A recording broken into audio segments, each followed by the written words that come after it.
All right, I'm ready. All right. Let's call to order the Historic Preservation Board for March 7th, 2023. First item up would be roll call. Ms. Coughlin? Jay Reeves, Here? Bill Warner, Here. Liz Hawk, Here. Michael Hill, Michelle Hazen. Here. Nate Courtney has an excused absence. He's back in New York helping his mom and grandma. Bill Haight, Here. Liza Kamal, Vivian Filer, Here. Bridget Murphy. Here. You have quorum. All right, thank you. Next item up would be approval of the minutes from February 7th. Move to approve. Second. Okay. All those in favor? Aye. Opposed? Okay, minutes carried. Next item up would be public comment for an item that's not already on the agenda. Anyone? Okay, seeing, oh, you, I have a thing okay. for public comment. I see that now. All right, let's go with that. So I'm very happy to introduce to all of you our newest board member, Miss Vivian Filer. And I just wanted to give you a little bit of background about her while we have that opportunity, because we're very fortunate to have your experience and expertise on this board. Vivian is a longtime Alachua County educator who's volunteered tirelessly for equality, justice, healthcare, and preservation issues. Vivian worked as a professor of nursing at Santa Fe College for 27 years, served as assistant director of nursing and interim director of health sciences. She chaired the Gainesville Women for Equal Rights Healthcare Committee for integrating Alachua General Hospital. Vivian was the first president and co-founder with Boncia Brusha of the Greater Gainesville Black Nurses Association. Her passion for preservation started in the 1990s when she was asked to help preserve an old wood frame building near her beloved Mount Olive AME Church. This request turned into a multi-decade mission, isn't it always? A multi-decade mission to renovate, organize, and open the Cotton Club Museum and Cultural Center. Originally built in the early 1940s as one of the dorm buildings for Camp Blanding, it was bought by William Perryman at the end of World War II, who moved it to its current site adjacent to his grocery store. The building was used for a short time as the Perryman Theater, and then in 1951, the building became known as the Cotton Club, and for 2 or 3 years was one of the stops on the Chitlin circuit, drawing top African-American artists such as James Brown, B.B. King, Bo Diddley, and Brooke Benton. Vivian eventually founded and now chairs the board of directors of the Cotton Club Museum and Cultural Center, a place that fosters and facilitates an understanding of and appreciation for the African American experience and its resulting African-derived culture. In 2021, Vivian led the effort to apply for and received a State of Florida African American Cultural and Historical Grant for Phase 4 of the ongoing restoration efforts of the building. And as all of you know, last year, Vivian was the recipient of the Vivian Washington Filer Award presented by this Historic Preservation Board. And that is an award that recognizes an individual who has championed the preservation of the unique cultural and physical heritage of Gainesville's residents and neighborhoods. So welcome. Thank you. It's sort of disarming to listen to somebody read off those things, but I am truly appreciative, and I have to thank another person on this board who had a hand in all of that, and that's Mr. Jay Reeves here. His architectural skills were all in our building, so that was very well received and very well done. But thank you very much for offering me the opportunity to serve, and I hope that I can offer something. Okay. Okay, that brings us now to the public hearing portion of the meeting. Ms. Kaufman? Sure. I'll wait till Aza gets to her seat. Welcome, Aza.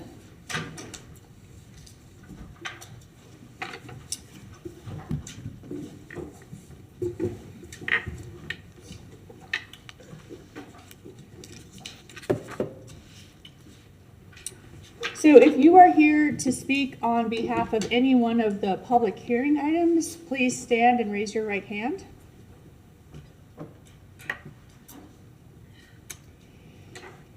Do you affirm that the testimony you're about to present to the Historic Preservation Board today is the truth, the whole truth, and nothing but the truth? Thank you. We don't have any requests for deferrals, but we do have one item on your agenda that you're not going to have to do, and that is public hearing number 4. Public hearing number 4, staff was able to convince them to do the right type of roof. So they decided to go that route instead of appearing in front of the Historic Preservation Board. No, we like that. Okay, now on to public hearing 1.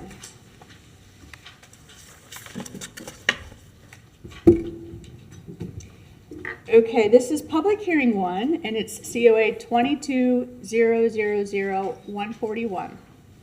This is a vacant parcel that's located at the northwest corner of Northwest 7th Avenue and Northwest 4th Street in the Pleasant Street Historic District. The map of the property is in your packet. And this vacant property actually consists of 2 separate parcels. And public hearing 2 is the companion piece to this, but because they're 2 separate buildings, they had to have 2 different COAs. But I won't have to read through quite the whole, staff report for that one once we do this one. So this COA is for new construction on the parcel that is right at the corner. The parcels are located in the northwest corner of the historic district. And immediately across Northwest 4th Street is a non-contributing structure. And the center of this block also has several vacant parcels. Across Northwest 7th Avenue, all of the buildings are contributing structures. So they're right around this vacant lot, there's really a mix of non-contributing, contributing, and other vacant parcels. The proposed new construction is a 2-story single-family home with a front porch facing Northwest 4th Street. The building has 1,843 total square feet with an 855 square foot footprint in the living area, 133 square foot front porch. The building is going to have 4 bedrooms and 4 bathrooms.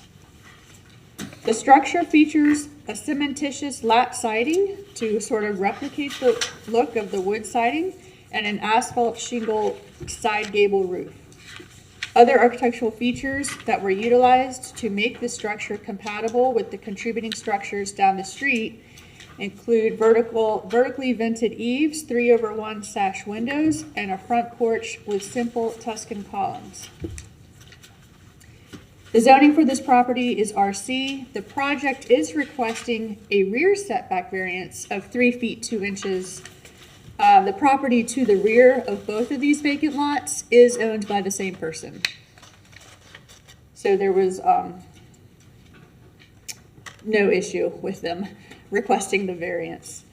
The district characteristics in Pleasant Street, the houses and forms and styles are representative of these American communities that resulted from and were affected by the rapid growth of the nation's railroads, roughly from 1850 to 1890. The majority of the historic residences are wood frame vernacular structures that reflect 6 distinctive varieties of house shapes. And these house shapes dominated American domestic construction for the first half of the 20th century, including the gable front and wing, hall and parlor, eye house, side gable, and pyramidal. The district does contain a number of bungalows, and a few of the residences reflect the Queen Anne and colonial revival traditions. So when we're considering new construction in a historic district, we have the city's design guidelines for new construction. And that starts on page 164. And these guidelines help ensure that new construction is supposed to complement the historic architecture surrounding it. With sound planning and good design, new construction can respect and reinforce the existing patterns of a historic district. Good infill design does not have to imitate the existing or demolished buildings in order to be successful. Instead, it builds on those patterns of construction, such as height, materials, roof form, massing, setbacks, and the rhythms of openings to ensure that the new building fits in the context of the neighborhood. So we're provided 12 criteria that this board is supposed to use when determining if what is proposed is going to be compatible. And the first criteria is rhythm of the street. Rhythm of the street is simply the relationship of the buildings and the structures and how that relates to any open space along a street.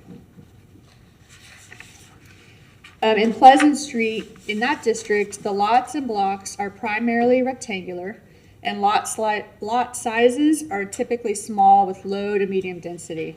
And one of the most common repetitive features is the front porch.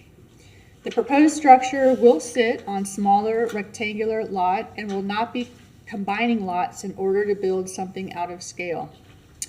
At a footprint of under 900 square feet, that is similar to other buildings in the vicinity. A 133 square foot front porch has been proposed to face Northwest 4th Street. This new construction does serve to fill in a gap in the street rhythm, which is preferable to a vacant lot. The second criteria we have to look at are setbacks. And setbacks is the size of the buildings, structures, and open spaces, and their placement on the lot relative to the street and block. In Pleasant Street, setbacks vary greatly. Some are built right up to the property line, and some have a depth ranging 10 to 15 feet. The zoning for this parcel is RC, and the building provides more than the required setbacks for the front and sides, but they're requesting the rear variance of 3 feet 2 inches. That would reduce the 20-foot setback to 16 feet 10 inches. But as I said before, the owner of these parcels is also the owner of the parcel behind the lots. The third criteria is height. In Pleasant Street, the buildings are primarily single-story. Many of the simple wood vernacular structures are only 1 room wide. The proposed new structure is 2 stories. However, there's a single-family home immediately to the west of the vacant parcel, and this is also 2 stories. And I've tried to provide for you in the context photos, pictures of everything around these vacant parcels so that you can kind of get a feel for the character of where this is. The new structure is long and narrow, corresponding to the narrow lot size. The overall height of the structure is not completely out of character with the other buildings found in this northwest corner of the historic district. Roof forms is the 4th criteria. In this district, primary roof forms are either side or front gables, and they're usually clad in V-crimp metal or asphalt shingle. The material proposed for this project is a composite shingle with a side gable roof. This is consistent. The 5th criteria is the rhythm of entrances and porches. Porches in this district are strongly encouraged and should have sufficient size to accommodate outdoor furniture and easy accessibility. The proposed structure has a front porch that was increased in size after staff met with the architect on site. The porch also is the primary feature of the east facade of the house, and it's been placed facing Northwest 4th Street to encourage resident interaction with the neighborhood. 6 is walls of continuity. And this just means, like, in your historic districts, you have other parts of the buildings, such as walls, fences, landscapes, that also contribute to help create a visual line along the streets. In this district, these streetscape features are minimal, such as sidewalks and concrete curbing. They're virtually non-existent. There are a few fence-lined properties and virtually no walls. So the project does not propose any fencing or walls, but it is proposing a 5-foot sidewalk, and that's just because the city is making them do that. However, there are, in my review of that general area, there are no sidewalks anywhere in the vicinity of this property.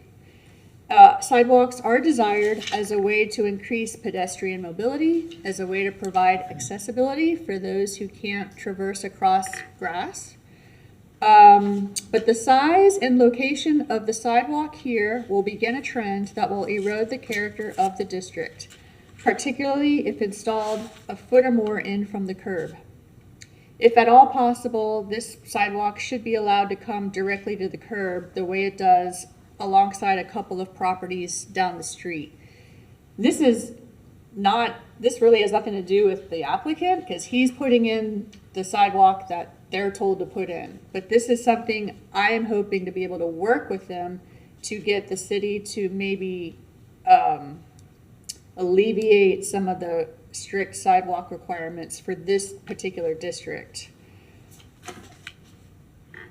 Your last picture in your photographs should be a picture of a property that's about 4 houses away from this parcel.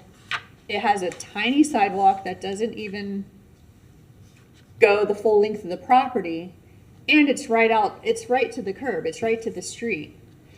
So this may be something the board may want to discuss, but I think that if we're gonna start putting sidewalks in this kind of this kind of district, then we should be thinking about, well, where and how wide should they really be in order to minimize the impact to the character of the district. Hello, Michael. Hi, Zoe. How's it going, guys? Sorry for the arrival. The next criteria is scale of building.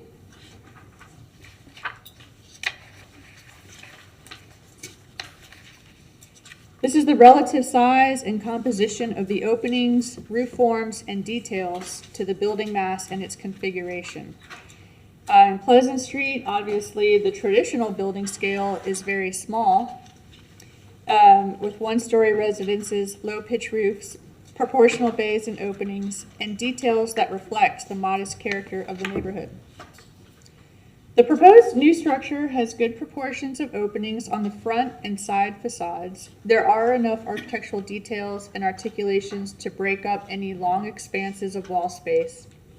A wide cementitious band separates the ground floor from the second floor, and the scale of the building is in proportion to the size and composition of its openings and form. Directional expression is the 8th criteria. This particular lot is not part of a series of existing structures, but rather is a vacant parcel. Even so, the directional expression proposed by the new construction is consistent with this district. It's proposed in a north-south alignment, and the entryways directly faces the street. The proportion of the front facade is the width of the building, structure, or object to the height. The height to width ratio simply establishes a pattern of proportions that follow from building to building, despite differences in height and style. Similar to the directional expression, there are a variety of proportional relationships in the historic district. And the height of this building, I think, is offset by the narrowness of the structure. Proportion of openings. On the primary facade, the width and height relationship of the windows and doors are compatible compared to the opening proportions of other buildings within visual proximity. The 11th criteria is rhythm of solids to voids. The pattern and overall composition of the opening on the main facade are compatible with the adjacent historic buildings. And the last criteria talks about details and materials. Now, this proposed project is utilizing shingles for the roof and features vented slats in the gable eaves, cementitious lap siding, and 3/1 sash windows. These are all materials and features that relate to the existing context of the historic neighborhood. And when we go to our federal guidelines and our federal standards, the one that mostly applies when you're talking about new construction in a historic district is Standard 9. And that says that new additions, exterior alterations, or related new construction shall not destroy historic materials that characterize the property. New work shall be differentiated from the old and shall be compatible with massing, size, scale, and architectural features to protect the historic integrity of the property and its environment. This is new construction, so clearly it's not destroying any historic materials. Based on the location of this particular parcel within the historic district in that northwest corner of Pleasant Street, it is compatible with the massing, size, and scale and architectural features of the surrounding environment. Staff's evaluation is as follows. The project complies with the guidelines for new construction and, well, mostly complies with the required setbacks. They are requesting a variance for that rear setback. The charm and character of historic districts, and one of the very reasons they are special and worthy of protection, is because they are composed of structures that are each unique and different, with their own mix of details, fenestration, and proportions, even though the materials and massing may be similar. This project utilizes similar materials to be consistent with the other structures in the historic district, while clearly being of the current era, with the use of cementitious lap siding and the overall size of the project. You're clearly not going to mistake this for a historic building.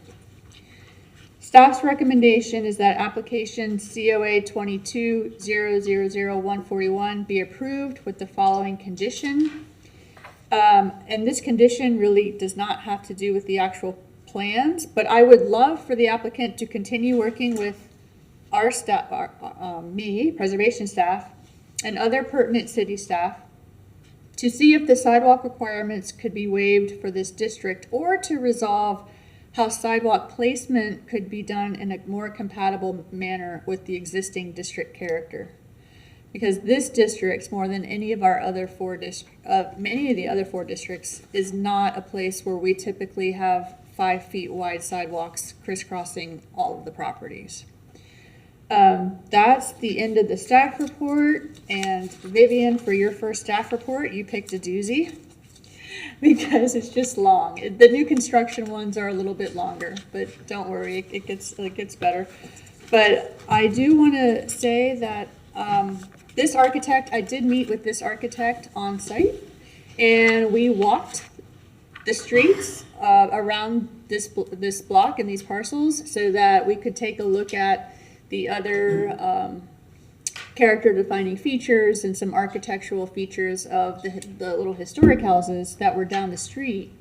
And the plans that you see in front of you have been changed from what was originally submitted. As you know, these two items were supposed to come to you last month, and they requested a deferral so that they could continue finessing the design.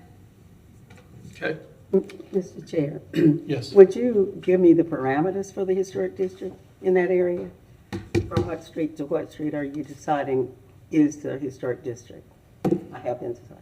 Well, the Pleasant Street Historic District, I don't have the actual boundaries in front of me, but we can get you all the maps of the historic districts. Well, if you just tell me, I grew up in that street, I walk those streets, I know where everybody is, so just tell me Second, streets. so it's Second, on the south side of the neighborhood, it's Second Avenue, Mhm. and it runs up to about 8th Avenue. Mm-hmm, And then really Second Street over to 6th Street. mm-hmm. So, and this is almost, we're getting on the north, so it's up in the Mhm. northwest quadrant. Right.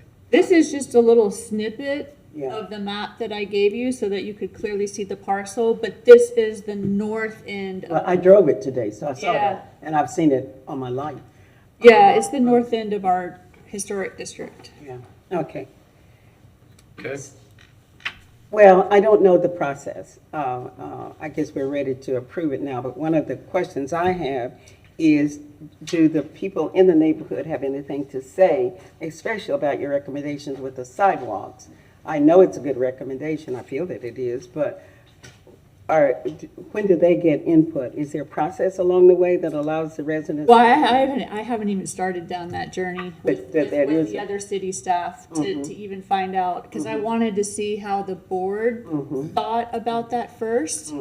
It is just a feeling that I get when I'm in that historic district that it is it's already a very walkable district, and people are walking and jogging and pushing baby strollers, but usually in the street because there's no sidewalks. So I understand the city's desire to, continue providing better accessibility, especially for people who may not have an easy time walking.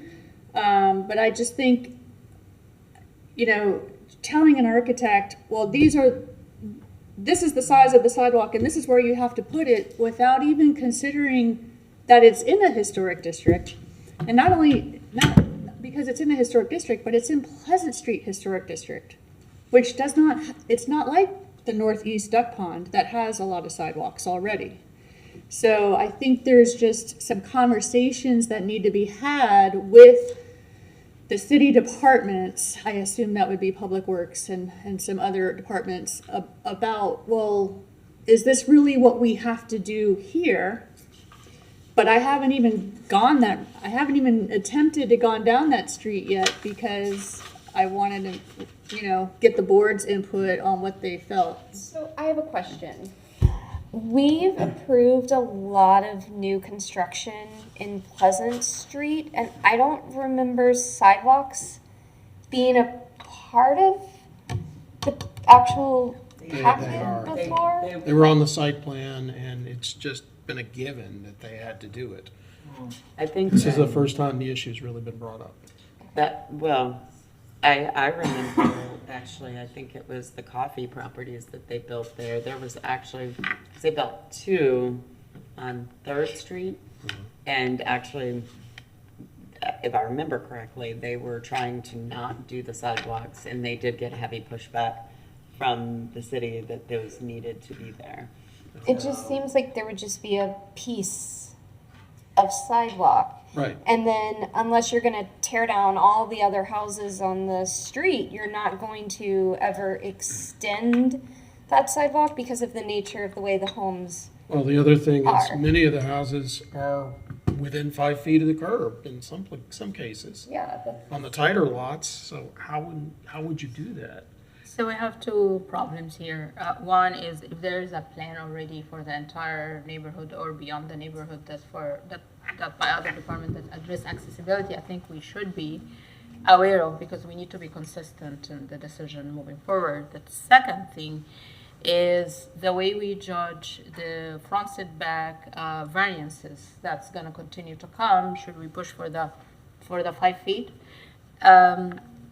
We need to be aware of how we judge the relevance of the next door kind of houses. So that's going to be an issue. And I don't think we need to decide about this considering the sidewalk unless we are aware. So we can say this is pending. I don't know how that's going to go with the voting process, how we can. You can just take the condition out of your motion. But I think the architect who's here and I had this discussion on site, and we were like, this is crazy. Yeah. This is really crazy. Yeah, I'm looking also at the block. There is no consistency that we can measure accordingly. And then the next door is the two-story that's been a little bit pushed, a little bit recessed. And they are flipped. They are in all directions. They are like whole landscape and portrait, kind of perpendicular and then parallel to the street.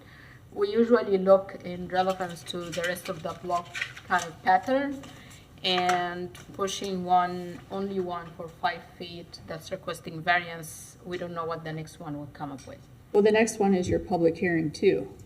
Okay. It's right next door. But these would be an island essentially, as far Yeah. as sidewalks go for True. now. Right. Exactly. And Eh. in that small street, the 7th Avenue, I mean, the nice thing about Pleasant Street is we have, one-way streets leading all through there, so it's not like you have heavy traffic coming either way. I think that's what makes the neighborhood so walkable. So I think it becomes a little problematic, especially 7th Street. Yeah, these sidewalks will not likely continue anywhere, so it's just, I think it needs to be addressed, and I think you're right to bring it up because of the lot sizes and the character. We want to be careful what we're doing with the character of that neighborhood. All right, Mr. Chairman, Yes. as I understand the site plan, this takes 5 feet out of the property. 5 feet seems excessive to begin with. Yeah, it's big. And I would certainly defer to an expert like Mr. Coffey on the exposure, the liability that the owner of the property would have if the sidewalk is perceived as the right-of-way, which it normally is, and puts them, gives them exposure that they, I think, should not have. Mind you, I feel very strongly in support of sidewalks anywhere in our community that makes sense. And then this is an area that I think would be served well by sidewalk. But I'm not in agreement with the proposal to take 5 feet both directions out of this property. Vivian, I who's think- next? I think the fact that this is a historic black neighborhood and there were no sidewalks in any of our neighborhoods. So I think you're very well spoken in that 5 feet is a lot to take from nothing out of these yards. So I hear that very clearly. I do think at some point the people who live in that area and have lived there for a while should have some say. And then we should use that as factoring in whatever we're going to decide. Yeah, agreed. Okay. I just have one more comment. Yes. Picking up on that, I think this should not be a standalone, this should be part of a coherent overall plan and policy for the area that makes sense. and I think we have to consider the surrounding properties. As you get to the south side of the neighborhood, there are sidewalks in play, you know, off of 2nd Avenue, 3rd Avenue. There's also bigger Forward. lots. That is a big factor in this. I think they were original to the neighborhood, though. When you get on these back ones, it's just unfortunate because we do have some of the newer construction homes that now have been constructed with this sidewalk to nowhere. And so, you know, even looking at that a little closer to see if the current owners of those properties would like to do away with them and reclaim their land, because it was really unfortunate. They are small lots, and to lose that much of your property to a sidewalk that goes nowhere is, I mean, if that goes anywhere, it might be interesting to Well, also talk it's not about. necessarily the sidewalk or no sidewalk, it's size of the sidewalk is another factor that needs to be considered. If people want them. Yeah. Chairman, do we usually hear from somebody representing this property? Is somebody here to? No, well, that's what we're working towards next. Oh, okay. Yeah. I thought usually that was the first one. We got a little off track on the sidewalk issue, but Just a question on like the size of the sidewalk. Isn't that regulated by like ADD or ADA and accessibility? Like you can't really say, oh, we'll put in a 3-foot sidewalk because based on ADA it has to be a certain. So isn't the city limited in what it? well, yes and no. Normally, the sidewalk is on the right-of-way on public property. Yes, then it is. But as I see it right now, these are on private property, so I'm not quite sure how all So that they works. have a little bit more left. There may be some variation in that. That all needs to be looked at. Is it possible to sit down with the Revenue department to discuss this and report back to us? No, that was the plan. Yes. Yeah. And if there's any leeway at all that I feel like they may listen to us, I think, you know, the next step would be to reach out to the community Yeah. and make sure the community has some input. But I don't want Start to put anybody up in arms or start that process if the other departments are just going to shut us down from the beginning. So Okay, Mr. Shackman, you have anything to add to the presentation? Sure. My name is Joshua Shankin, architect. I just wanted to quickly address a couple of things with the sidewalk. We will do anything that is required. We're not fighting against sidewalks. It was just our discussion when we were walking the neighborhood. So we'll do whatever you want with sidewalks, no problem. Just as a comment, I'm even showing just 1 foot of grass area between the curb and the sidewalk, and the city really wants 2 feet. So it pushes it even farther. So, and there was a question about ADA requirement for sidewalks. The ADA minimum requirement is 36 inches. The city doesn't have any 36-inch sidewalk. They go 5 foot and wider, most of it. So you can, to meet ADA requirements, which the city doesn't really look at that way, you could have a 36-inch sidewalk and it meets handicap code. So I can do a lot of handicap stuff. I guess I just wanted to address a little bit with we're requesting this variance for the rear setback. These lots, the pretty tight lots, we have it's 72 by 50-foot lot. When you have a 10-foot front setback and then the requirement of a 20-foot rear setback, I've only got 42 foot to build in. It's very tight. So, and these, if you even look in this neighborhood, this is one of the smaller lots in here too as well. So we were just asking for 3 foot 2 inches to be able to push it back, and also to be able to have parking on the property as well. I think that is pretty much, unless you have any other questions for me. Anybody have any questions? Okay, I think we're good. All right, any other board discussion? Okay, any public comment? Yes. Thank you. I'm Andrew Kaplan. I just wanted to point out that over the last months, I've brought 4 single-family homes before this board in the Pleasant Street neighborhood. All have been approved. One of them, we have applied for building permits and gotten comments back from the city, and no comments on sidewalks on any of those 4 projects. So this comment is completely inconsistent, number one. Number two, I can tell you, 3 of the houses, I think, are very close to the pavement, the property line very close to the pavement.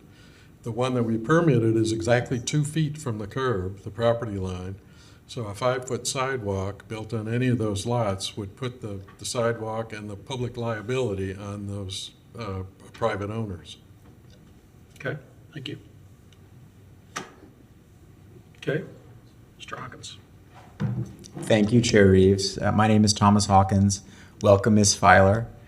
Or condolences. I think I've already had that joke, but with you, but we appreciate your service. I've lived in Pleasant Street since 2006, so a fair time, although a very, very brief and recent memory compared to Ms. Filer's. I had a couple of comments. If y'all don't mind, I'll conflate the 2 applications. I won't speak to them separately. I think y'all are talking about both of them anyway, so that should be fine.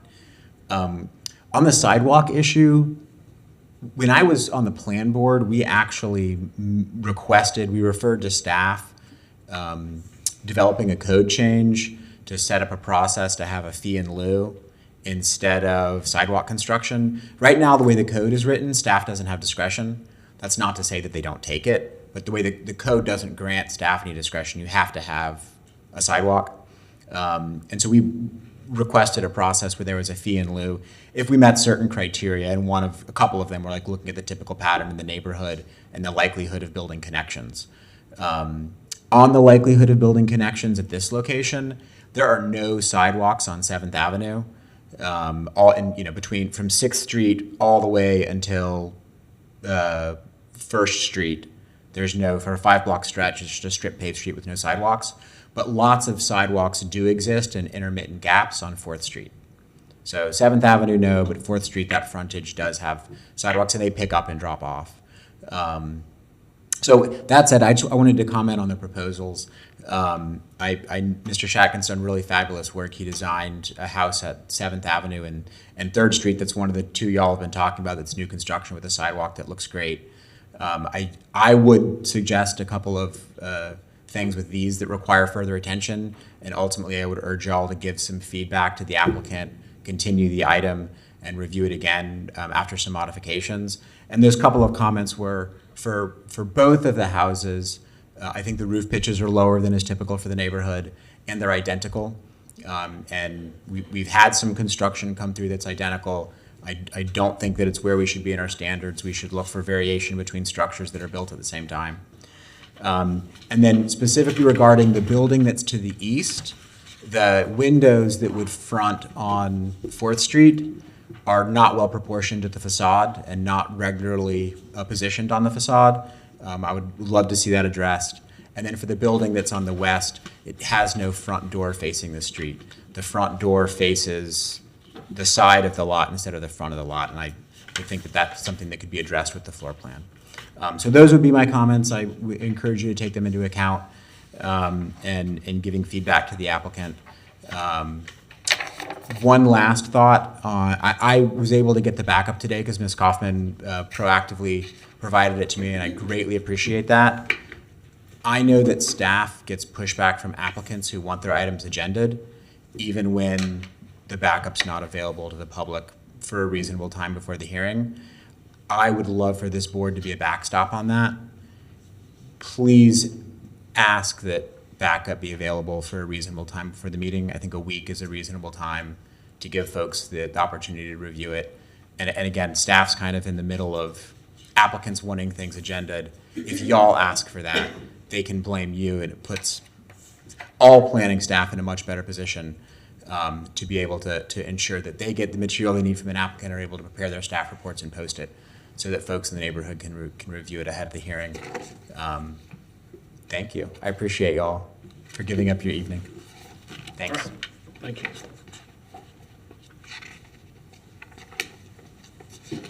Hello, Dottie Fabacy, Pleasant Street resident. I do have a sidewalk in front of my house, but I just want to echo what my neighbor, Thomas Hawkins, had said, and as much as I appreciate you all, I really wish you would pay attention to his comments too. You know, our neighborhood is, I'm kind of in shock right now because there's a new house that's on the market and the prices, I just can't believe it. So anyway, please continue to protect our neighborhood with what you can do, and listen to Thomas. Thank you. Thank you. Okay, anyone else? Okay. Board comment, questions, concerns?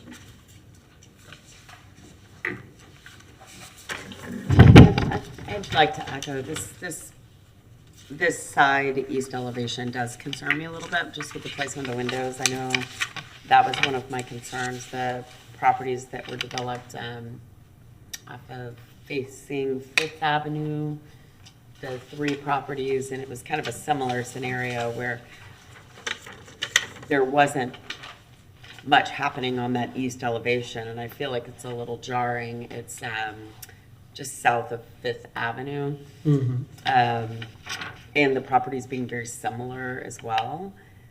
I'm just curious, you know, because as I'm looking at the window configurations here, it just seems like it would be better for even the properties themselves where the windows that are sort of facing west, I don't know how simple it would be to kind of flip some configurations and or, you know, maybe move a porch, but, you know, just having, it would allow more privacy, you know, where that west elevation has a lot of nice windows. It seems that that west elevation is facing the neighboring property. So considering that you've got your windows with the most light being shaded by the neighboring house. And so I'm just thinking in terms of, you know, I think there's a lot of structure on that side though, with the stairs. It's kind of tight for a window layout. I see that. I was just looking at the plans, just almost like flipping them. I was trying to place the porch or something in a different spot, because definitely that is the configuration that would be most seen by the street, but it would also allow the most light east, you know, for each house, if it had that window configuration, you know, because you would get your most light for the easternmost house if it was, you know, those windows were to the east, they'd at least get the sunrise, and for the westernmost houses, they would get the, you know, the sunset. I think it could make a big difference too, just allowing more privacy within each of the homes. So I don't know if there's a way to just kind of reconfigure. I do have a comment about the process. I think we should look at each lot separately. We're looking at this, and that's a corner lot, and with a Porsche on the fourth street. And then when we get to the next one, we can look at how identical it is to this first one, and then we can discuss the dissimilarity that should happen, and then the privacy issue. But I think it's just like we're not doing justice to both of them when we look at them at the same time, and they're not coming at the same as here. That's my thoughts. Okay. Even the privacy issue, we still need to address it when we get there, and how the other one, the inner lot, could address it. Well, they are two separate homes, so, yeah. Yep. You got to consider them one at a time. Mr. Shekin. Yes. I just wanted to comment, address Michelle's comment. I think that I can actually, to address that, flip the plan. I think I can keep the porch where this is and to gain the window. The reason it's set like this is just kind of flow of the living area. It chops up the living area a little bit, but if that's something the board desires, we can actually flip this so that you add more of those additional windows on that east facade. So just let you know if that's something you want to do. Okay. Bill? Yeah, I really like what you just said. I think that will work. And in terms of, you have on the second floor, south end, two windows molded together. And then on the that west elevation, you've got two that are close together but not mold. And I think I saw, that those two really could be. Yes. Continuing, so there isn't so many different window arrangements. I could do it either way. I could separate the upstairs ones, or I can combine that Yeah, downstairs. now one. on the south end, I noticed, the closets deny the opportunity to set those two apart. Right. But mulling the west elevation, what's shown here, together wouldn't disrupt that plan. Sure. So, and I'm totally on board with just simply flipping it up. Okay. One other suggestion for you, Shaq. If you're gonna flip it and have the west elevation facing out towards the road, where you have the upstairs window about adjacent or above the downstairs window, they really need to be in line with each other, and they need to be same size width-wise. Because that's traditionally how these two-story houses were typically built. And if you're gonna put that street elevation out to the street, you need to clean that up if you can. Just make sure. Yeah, I'll look at that. Okay, I can Okay. address that. All right. Good choice.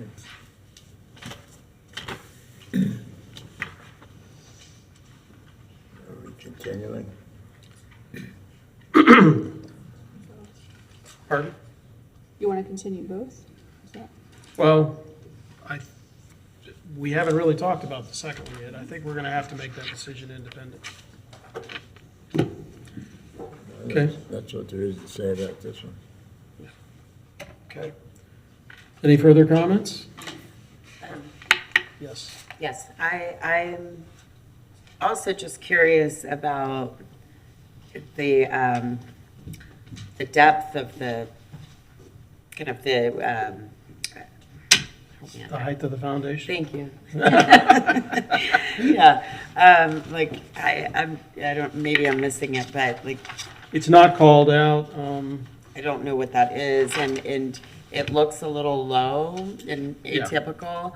I mean, even where I see it looks like there's 3 stairs, but they're very low. So I'm just curious, because I know one of the things that is very typical in the neighborhood is we see, at one point in time, people were not doing that, and those houses really feel out of character and place. Right. So, having the foundation be raised to. Typically about 24 inches, but you guys. Yeah, probably this know is what- 18. I can raise that to 24 inches. That's not a problem. Yeah, that was gonna The be issue one- that I was looking is just that when you do that, we're pretty tight in the front and the side of where the steps are coming up, but that's not a problem to raise that up to 24 inches. Yeah, that's pretty standard. That would improve it, yes. Sure, sure. I think, too, I think we didn't really touch on the roofs and the differentiations there. I don't know if they're, I agree, the pitch is low. The pitch is 612, is that correct? Okay, I'm I know there are steeper roofs for the older ones. There are a few Craftsman bungalows that have pitches like this, but they're more the bungalows, more typically, and I'm not sure I would call this a bungalow. So I would say if you can get the pitch up, maybe an 812 would be an improvement. It's not a problem to do that, but it just makes a bigger, taller roof there up on the second floor. I do whatever pitch you guys want on that. Well, it's a Do you want suggestion. what about, can I still keep the 312 on the porch? Yeah, yeah. Okay, so you're asking for 812 on the upper roof? But that was just my suggestion. The I mean, rest that's of a the board pretty needs to steep- comment. Yeah, I was gonna Yeah, say, well, I guess for 712 construction, we is try to like- stay below a 712 or not, just for really a liability and the dealing with maintenance and all that kind of issue. But if you guys want this to Yeah, be an 712 812, I is can make really this. an optimum, I think. Board would fit better, but 7 and 12. Well, like I say, you do have some of the lower pitched roofs in the neighborhood too, but it's because the house is broad, it kind of makes it look lower. Well, 712 looks a lot higher than it really is, different than 612. 612 is a little more contemporary, but 7 just seems to add more than it actually adds. Sure. Okay. Does everybody else concur with that comment? Any thoughts? Okay, All right. okay. Well, right now, it looks like we're looking for a motion. Are we continuing here? I would, Yeah, we're going to be continuing it, yeah, yes. all right. This one. Are you making that motion, Bill? Yeah, as soon as I can get the right number. I'll make a motion. Motion to continue petition COA 22-000141 for suggested changes. Second. Okay, all those in favor? Aye. Opposed? Motion carries unanimous.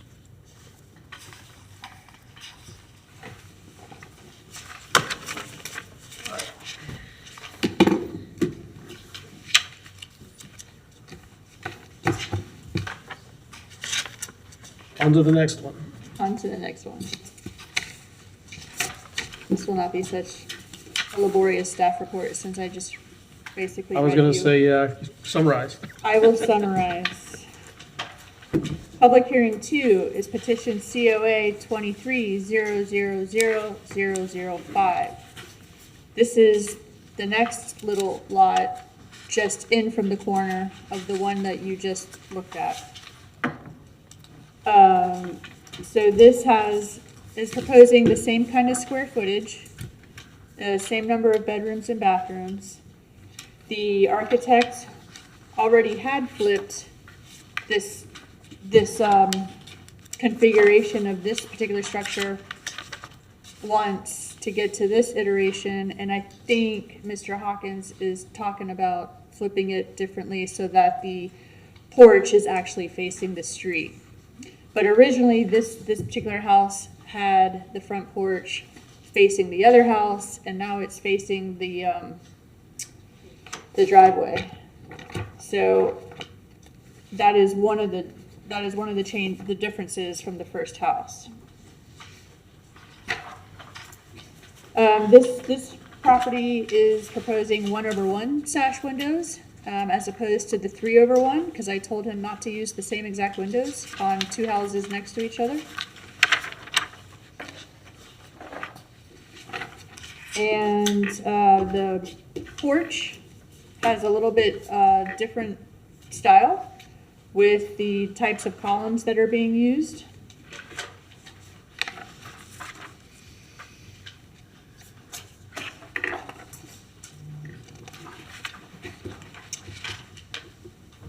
This staff report goes through all 12 of those criteria again, and same standard, the same federal standard would apply, which is standard 9, which talks about new additions in a historic district, and new work needs to be differentiated from the old, and this clearly doesn't fool anybody into thinking it's a historic building. And still had the same sidewalk issue for this lot, and staff had recommended that application COA 23000005 be approved. But now you have heard a multitude of other concerns from residents that would be applicable here because this is the house right next door. Okay. Or the proposed house right next door. Correct. Okay. Mr. Shaggy, would you like to address anything, or just wait till we have questions? Well, I guess I would make a comment that all those comments with raising the foundation, I would obviously do that, the porch slope, looking at the windows, aligning the windows, adjusting the windows. So all the comments that we have, I would definitely address here as well. So, yeah. Correct. Are we talking about flipping this one too? So that the No, No, I basically, yeah, I would keep the porch on this side. I think it's going to be better proportion and rhythm for this than, yeah, and that porch isn't facing your neighbor. It's kind of into their own yard. So I'll do it anyway. But yeah, I think this is kind of a better way. Well, it's one thing that will also make the houses look different. Right, Yeah, exactly. Mr. Chairman, if you allow me, I have a couple of questions. Sure. to the architect. I think now is the right time to address Mr. Hogan's kind of concern. Now we have made a decision about one, moving to the next one, who's right now, which is identical, right? It's flipped, but it's identical. And I do have an issue also with the porch being on the side. Porches are to have the entrance symmetrical in the center, and that's central, but is not facing the street, unlike the pattern in the neighborhood.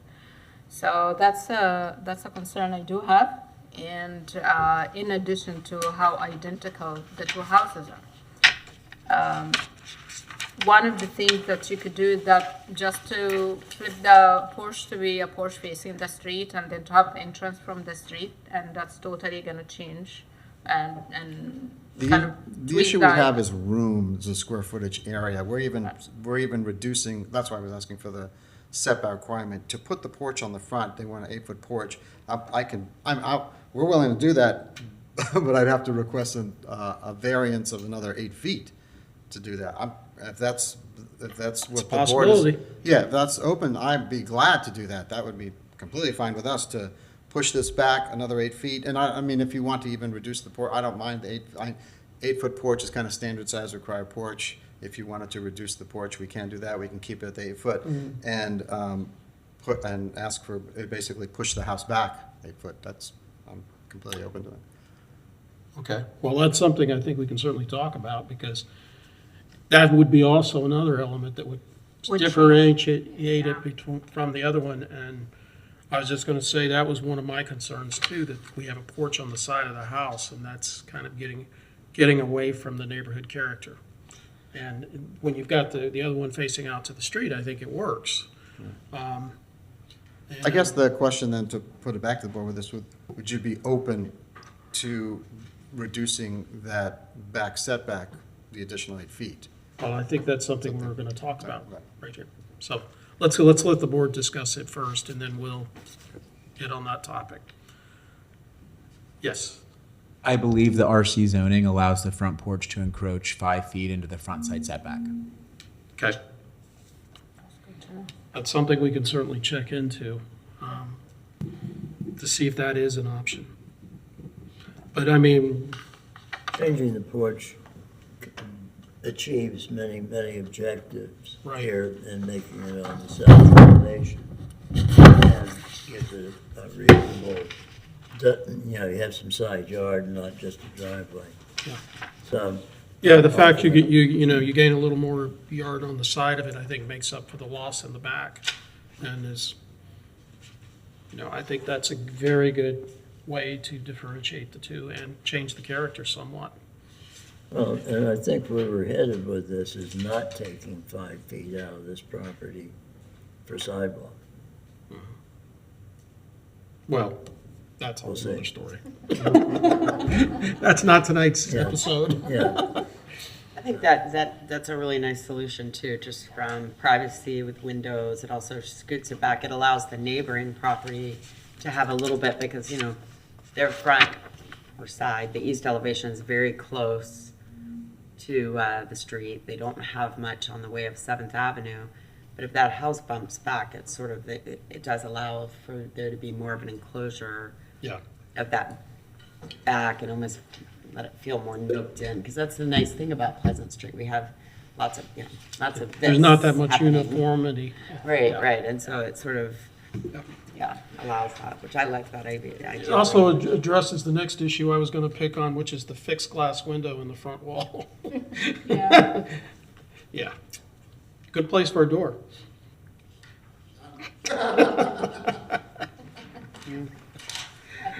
And we don't- The entrance is usually it's centered with a porch, so it's not optional. It's a consistency and conformity. So I'm actually putting the two elevations side by side with the porch and the entrance in the front. I still see also the second floor is identical. Is there anything that you can do about the windows on the second floor? To differentiate. Yes. Yes. So they're just like, they're identical, one with a side porch, one with a front porch. Second floor is copycat. Yes, well, I'm actually, I'm gonna have to address that anyway, because the front porch roof, they're gonna have to raise up and I can slip them because the front porch roof is very high. So you might want to just go with two spread apart so you can get the peak between. Right. Yeah. That can help. The last issue is the privacy. Now we have two open elevations facing one another, the west and east, and they are almost identical except the windows are different, correct?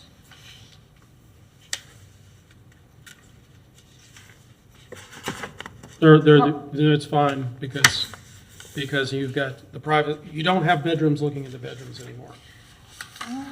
But that's really not something we consider. What about the second floor?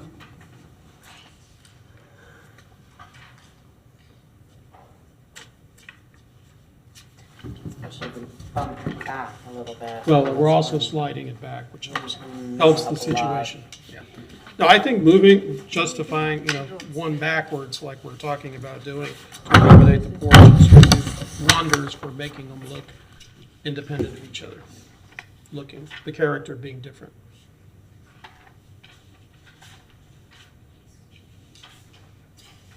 Only thing I can say that's a downside of if we move that porch from the west elevation is, then we really don't have much going on over there. I don't know if when that porch moves, if it's possible, because that's where the stairwell is.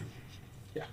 So maybe it'd have to be where the door is, be two windows there, Door right in the middle between the two windows. but on the west elevation. Well, that's, Because yeah, we're losing the door, so that would become another. probably be a good place for another window Another where the window. current door is. Several windows. Yeah, yeah. And line it up with the one above. Yeah, no, I don't think that would be an issue at all if that was a window instead of a door. But we do have bedrooms facing one another, and that's gonna be the flipped. Not this bedroom. Which is the two. We're not flipping the houses. Okay. Yeah. I don't think we really gain anything by doing that, really. So that should be in the stipulation, right? Yes. We have these two houses that are essentially 8 bedrooms total. People will be in those bedrooms with cars. Where are they parking them?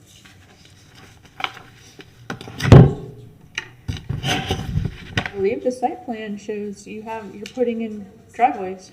Yeah, we do have driveways. For, that will hold one car, two cars? Oh, you can definitely fit at least 2 cars. It's also, let's see, I've got 43 feet. Yeah, definitely I can put two cars in each driveway. And there is on-street parking as well. Yes, right on, what's that, 4th, there is on-street parking right in front of this building, yeah. What are the pavers for those sidewalks? Excuse For me? for the driveway, the pavers? I don't think we've determined that yet. That has not been determined yet, what the driveway material is gonna be. It's not something we typically regulate.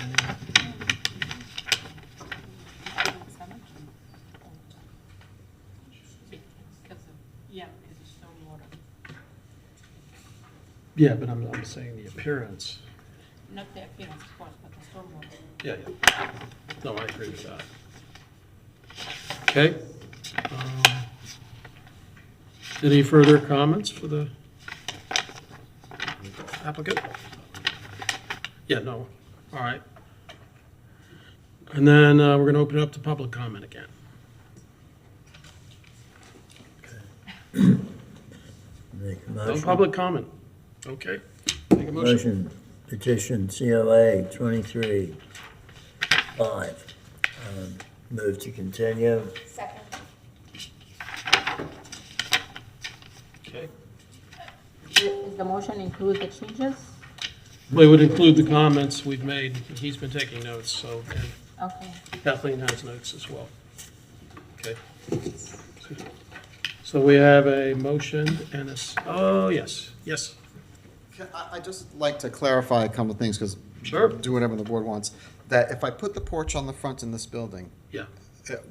can I push the building back? Is this gonna be? You're going to have to get a deeper Right, we would setback. request the variance, I just want to see I that. will always negotiate setback to have a very nice street facing porch on Pleasant Street. That's so important. I think this, the front's the bigger issue. Yeah. Okay, the other question is, if RC zoning allows for the 5-foot encroachment, is that something we want to do? What happens is the front facade, the south facades don't line up. That means that this building would be forward 5 foot. We're open to do that, just see if that's the way you would like to do that, to shift this forward, to reduce the variance in the back of the So side. the only way we could do it is by approving it in either or situation for that setback. That's kind of strange, but Sure. what would you say, Ms. Coffin? Well, this is a district that already sees a huge difference in Yes. setbacks. So if your goal is to minimize the sameness of the buildings, I think coming out a little bit further towards the street is a great way to maybe accomplish that. Okay, I think what's gonna happen with that is, it's tough because we're so tight. If I push it forward, the problem is I need to have steps coming down. Yeah. That would encroach into the sidewalk that they would want. So I don't know how that's gonna work with the sidewalk in relation to the steps. I think I would back it up enough to Right. accommodate the steps no matter Right. what. Right. But I think it's going to be your call in this case because there is a lot of variation, you know, what we're saying with this. Well, we're gonna be dealing with Public Works on that, so. Yeah. Okay, thank you. So would you recommend that we just go ahead and give them the extra reduction at the back? If they want to move it up a little bit, they can. Well, you can't really do that if on a motion to defer. Yeah, but I'm saying But you could, that is going to have to be This- part of the motion next this time. board has taken into consideration rear setbacks for a better Yeah. front facade. Yeah. Full width porch. Bigger the porch, the better.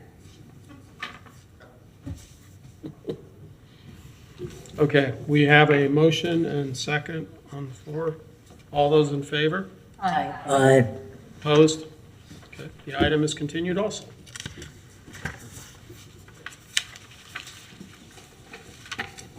Thank you.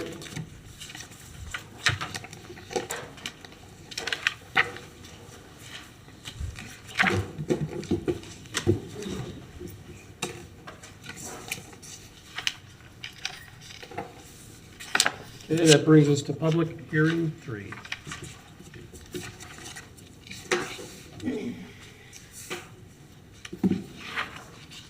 This is COA 22-000-112. The address is 735 East University. This is in our Southeast Historic District. There's two different dates of construction. We typically go with what the research from the Florida Master Site File has found, and that is circa 1906.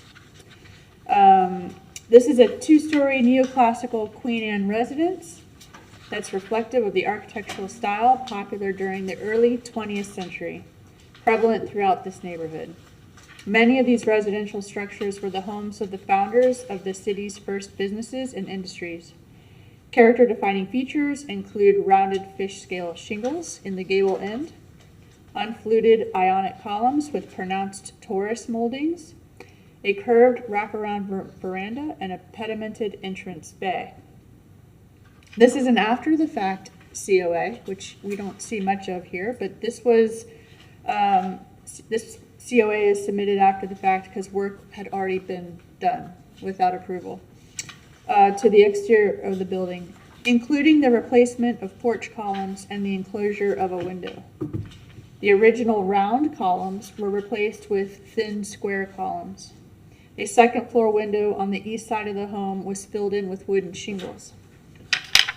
Staff's evaluation is that if these alterations had come through the proper certificate of appropriateness procedure, neither one of those things that happened would have been determined to meet our guidelines or preservation standards.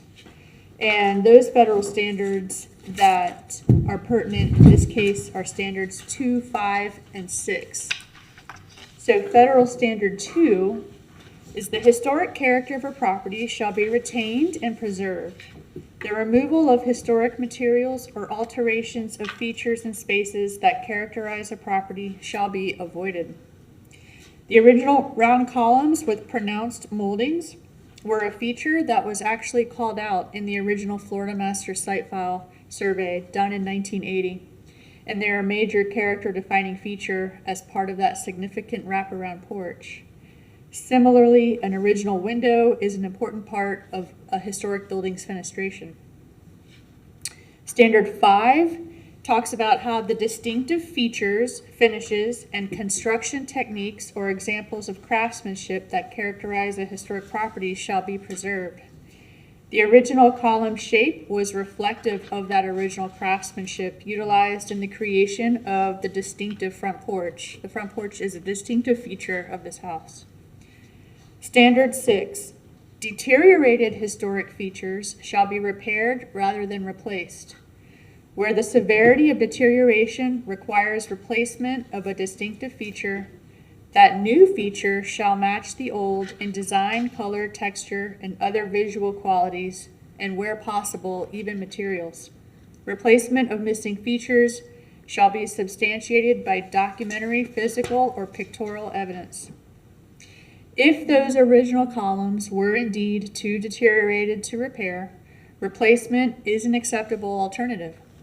However, the original columns were there and could have provided the physical evidence needed to create designs for the new ones, and the texture and other visual qualities that would ensure that the replacement product would have been a suitable match. Staff's recommendation is that application COA 22-000-112 for the after-the-fact construction be approved with the following conditions. The front porch columns shall be replaced with columns that match the original in design, scale, and texture. The enclosed condition 2, the enclosed second floor window shall be properly repaired, including the removal of the scale shingles utilized to cover up the enclosed portion. Okay. And obviously that first sentence in recommendation from staff is going to have to be a Scrivener's error, and it's not a wooden fence. Oh, where they? There's no wooden fence involved in this one. I was looking for it. Yep. But the conditions remain. Yep. Okay. Is anyone here to speak to this item? Nope. Mr. Chair. Yes. I will let board know that I did have a conversation with the contractors who did the work. Right. And the contractors who did the work were not happy about it, and they wanted you to know and for you to be aware that they were just doing what they were told to do by the property owner. And they certainly would have gone any way that they were told to do. Correct. Yeah, but that's not really an excuse. It's not an excuse, but it's not the contractor's job to defend the owner anyway. Well, the contractor could have walked away from it and not done it. All bad. And, I think it's reasonable to point out that this house is currently for sale. It was renovated as a flip, basically. Yeah, big flip. Big flip. Yeah. And it's got a big price on it, too. I'll also point out that this house is almost identical to 609 on the previous block. There used to be my office down there, which they're welcome to go look at those columns and see what it should look like. Well, the columns on the house right across the street from this one are similar round columns. Right. And the columns, Yeah.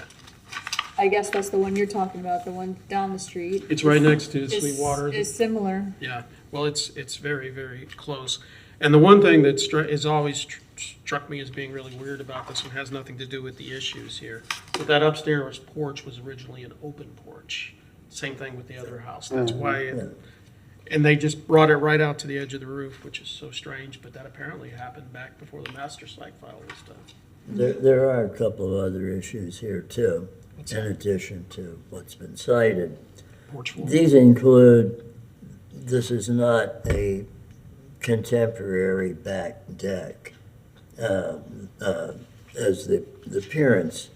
Well, actually, the is curve is completely- gone now. The curve is gone. The This floor. was a round reflecting that which is above, and the front porch deck here is completely out of character with this house. It's deck boards. In addition to that, the location of the lattice board Yeah. is very clumsy. It just looks like it's been pasted on as opposed to properly placed by any standard. Correct. And, all that in addition to the foregoing, so. So the floor to the porch used to be a curve right there? Just like Yeah, above. Yeah, Just like. They Identical replaced to all the the floor above. structure, and if you look, the Ew. corner is clipped at an angle that's cantilevered off the brick piers. And this looks like 5/4 by 6s, Yeah, like it was a back porch deck on a 70s home. yeah. No, that's a Yeah, good call. I had it's not noticed that. completely out of character with the house. So really needs to be replaced. Hadn't even noticed that, but thank you very much. Just gets better. All right.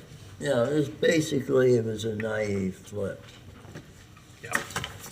Those the front steps, are those with the kind of the brick? Yeah, that looks to be like the way it was. Yeah, that quite often was concrete. Yeah. Could have been less likely to have been wood, but I can't really tell from this Yeah, they could have painted exactly it. what it is. But you can see from the photo, yeah. Yeah. Yep. Good eye.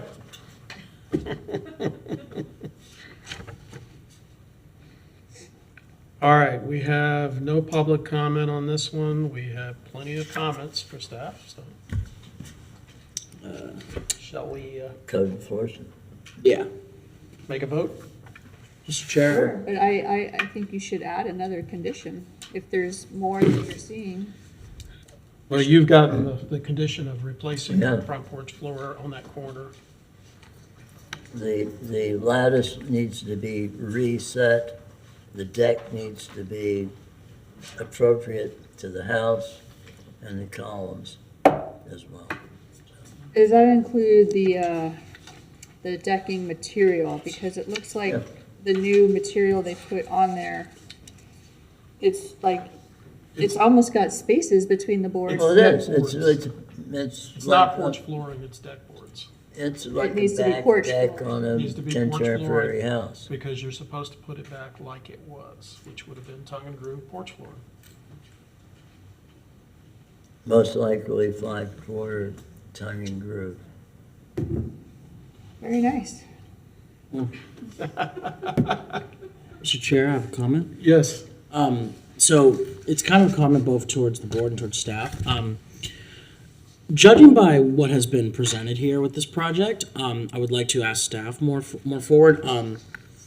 If the contractor has given you the message that they were just told by the owner to do this, this, and this, I'm sorry, but I'm just going to ask. Has code enforcement been notified about this, and has any fines been implemented? Because I'm sorry, but there is gross levels of negligence here that I just personally cannot just, I guess, comb over. Because I understand maybe if like it's a little bit of work and maybe they weren't like, I guess you could say maybe familiar with the guidelines, because don't get me wrong, there's a lot of guidelines. But this right here, judging by what is being shared and judging by what Vice Chair Warner has just notified, this is gross negligence. And I'm sorry, but there needs to be a fine attached to this. That is my comment. Thank you. Yes, Kathleen. Well, code enforcement is aware of this, but they also, because I notified them, but they're also aware that this was coming before the board. So I think the best course of action is for the board to have some corrective action that they have to put back, what's needed to be put back within a certain time frame. If it's not done in that time frame, then code enforcement can start Issuing fines. Okay. I just also want to reflect the record, since we are on record here. For people who want to come to this city and just kind of flip houses, that is fine, but you must play by our rules, because these are our neighborhoods that we, live in and exist in, and you're not just going to come here, not play by our rules, make money, and leave. Because I'm sorry, but judging by what I'm seeing here, this person or this entity does not sound like that it exists in this neighborhood to make this community a better place. So I would please stress it to please read the city code. Thank you. I just wanted to take a closer look at some of our changes. And I've noticed that we have a second window that's been infilled on the south-facing elevation. So we actually have two infilled windows here on the structure. So we might on the same side. No, it's on the back of the house. Oh, I didn't go in the back. So yeah. Yeah, I would just have to say, it's bad practice, but it's commonly we enforce what appears. Don't get me wrong, but this is typically we put more restriction on what we see from the streets. I think my question would be, is this a licensed contractor that did this? Yeah. Sometimes we throw the term contractor around. I believe he is. Yeah, probably. Yeah, did the building department see these people? Like, what's going on here? My other question I would like to also follow up with is like, how long is this work gonna take, to fix all this? 90 days. Yeah, I was thinking 90 days at the most too. I was gonna say 60, because I'm. No. In the real world, to get ordered and received and be able to place the columns, that's the only. Well, let's. But I'm just saying, this is the second company that has purchased a home. I think the last one was in University Heights South, and it was just a fence. But this is the second time we've had a realtor company purchase a home and just do whatever they want without even considering what neighborhood they're in or the rules of the neighborhood. And I will give them the benefit of the doubt and say maybe it's ignorance, but I think it's mostly like forgiveness is easier to get than permission, and I don't really want to forgive people for this sort of work. So I agree that we need to put like a really firm 90-day timeline with some consequences. I don't think it's ignorance, because this property owner has gotten COAs from us before. Okay, so I was just gonna say I'll give them the benefit of the doubt, but I'll revoke that now since we know it's. If I may make a comment on this. Okay, so I'm familiar with this house, and I think the last owners got in a little over their head. So I'd seen it before when it was listed before they purchased, and then I saw it when they had it listed for sale, and I'm on I'm looking at the current listing online. I will say that this is a property that had really fallen into disrepair. I mean, in fairness, and I see we have some mistakes, but they did put in some time and some money into the property. It really did need to be salvaged. It was in disrepair. They put on a new roof, which probably salvaged the structure. So I hate to be too hard on people. They didn't get it right, obviously, but I think these are items that can be corrected. I know one of my agents had a property under contract in St. Augustine. It was somebody that was attempting to flip. They ripped out all the historic windows and actually threw them away. So, so the historic board there, there was a mandate, and it was sort of a title issue. And I think that's something that when you have a property for sale like this is totally possible. That, if we put something in here saying this needs to be done, well, the property, until it's sold, essentially, if we have, and I don't know, I know and they're not called the Historic Preservation Board there, but the Historic Commission. Yeah. And, I know they had it had to be, it didn't have to be rectified prior, but I mean, it was just sort of a condition on the renovation of the property that the new owner was going to have to repair. So I don't know if there's something in there, because, if the property, if we put this condition of 60 to 90 days, there's no telling who is going to be the owner at that point in time. I just don't know that we have the framework already existing for us to be able to do that. We can't, that's more of a code enforcement issue. But if the realtor for that property is aware that there's an ongoing code violation and Historic Preservation Board mandate, isn't it? It's a disclosure issue. It's a disclosure thing. They have to disclose it to potential buyers. Yeah, I would agree.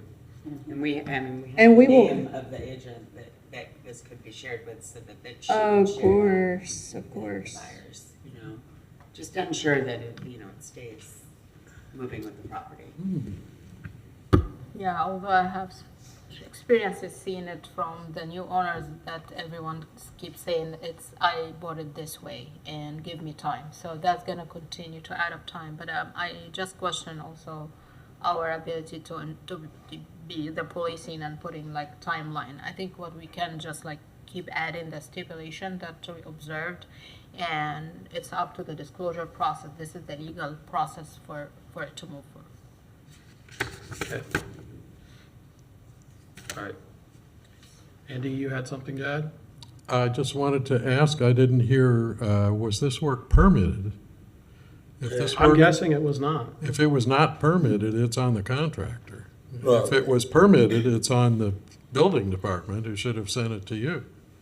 Yeah, this was a parcel that would have flagged, and Paul would have sent it upstairs. That's why I believe it was not permitted work. Yeah, So this problem. so all the problems are on the contractor. So this is probably like an unlicensed contractor, or No, he is a licensed contractor. He's just not pulling his permits. he's. If I may, I'm Yes. Marcia Kirkland, and I am the contractor. The permit application was applied for. It was never approved because the board approval had not gone through. Gotcha. So all of this has been presented to the building department. We've had some conversations with them about the work, and or at least as far as the structural portions of the porch and repairing like for like, maintaining the footprint and that. Obviously, there were things, and Kathleen did speak up on our behalf of the meeting that my husband and I did have with you in your office about the, it was our understanding that the property owner was applying for this approval and getting guidance from this board, and she did not. She misled us, and we were under contract at the time, complete the work. The work that we were contracted for has been completed. I no longer have access to that property. But I'm here just really just to say, I'm still in works with this as a client, and obviously want to pursue getting that permit so that after the fact and all of the inspections and things that need to happen can happen legally and properly as they're supposed to. So whatever this board says needs to happen is what needs to happen. I, as the contractor, can only do so much in relation with that client and that property owner.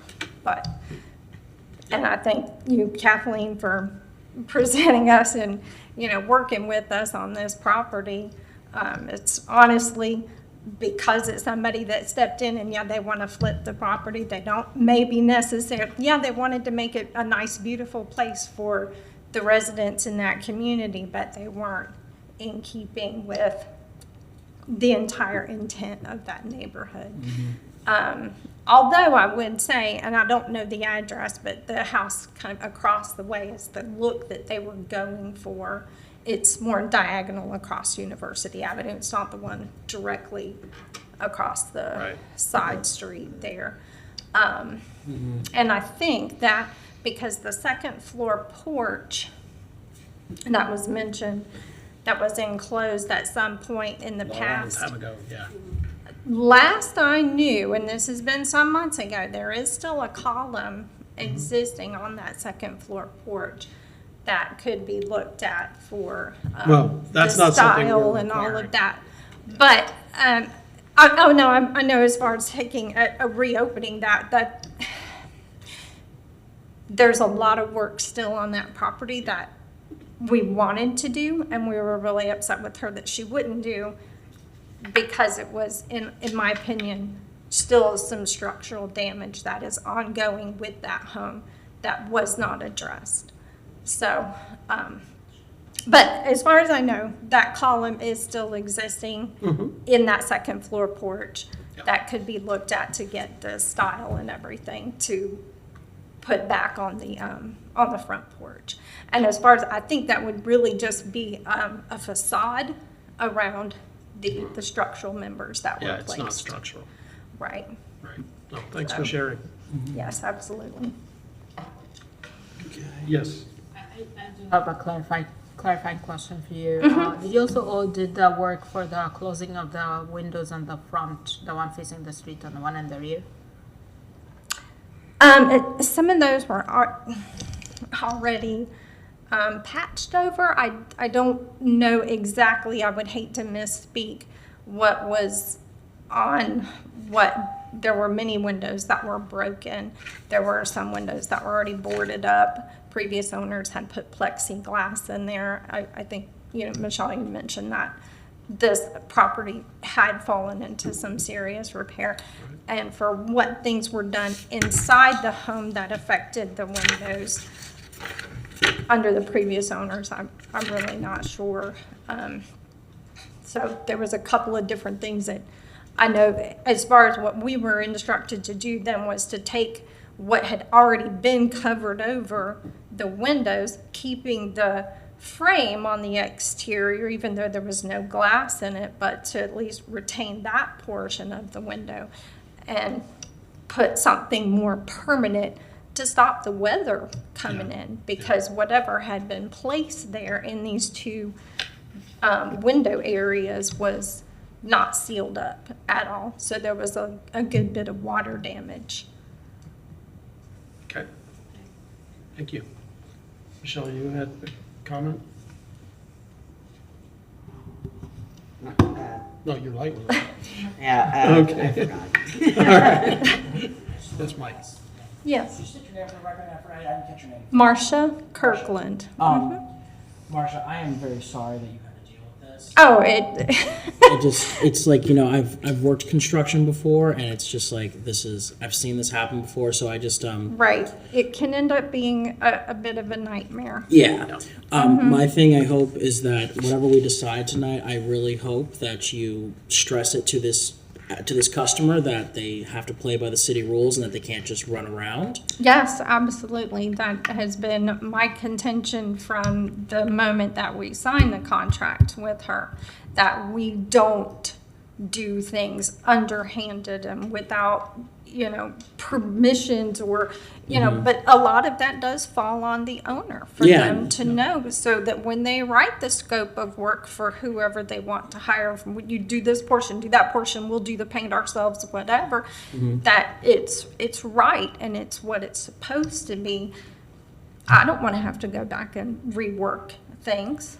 So a quick question, when you took on this project, did you write the scope of work or did the homeowner write the scope of work for you? We reviewed the house in full and made recommendations for things that we saw needed to be addressed, itemized pricing, and then she came back to tell us what portions that she wanted to have done. If we could circle back around to the timeline question, I thought was important because when I see a lot of these after the fact permits, and what I see is that they'll get a contractor, get a bid to make it permitted correctly, and then the owner will subtract that from the cost of the house. Oh, yeah. The new owner will take ownership of that 2 years down the road. They want to sell the house, and then the whole thing starts all over again. Exactly. Yeesh. Yeah. Yes, Michelle. I remembered.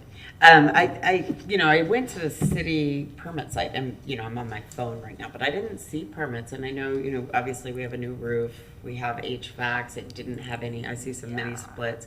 I mean, were permits pulled on these large items?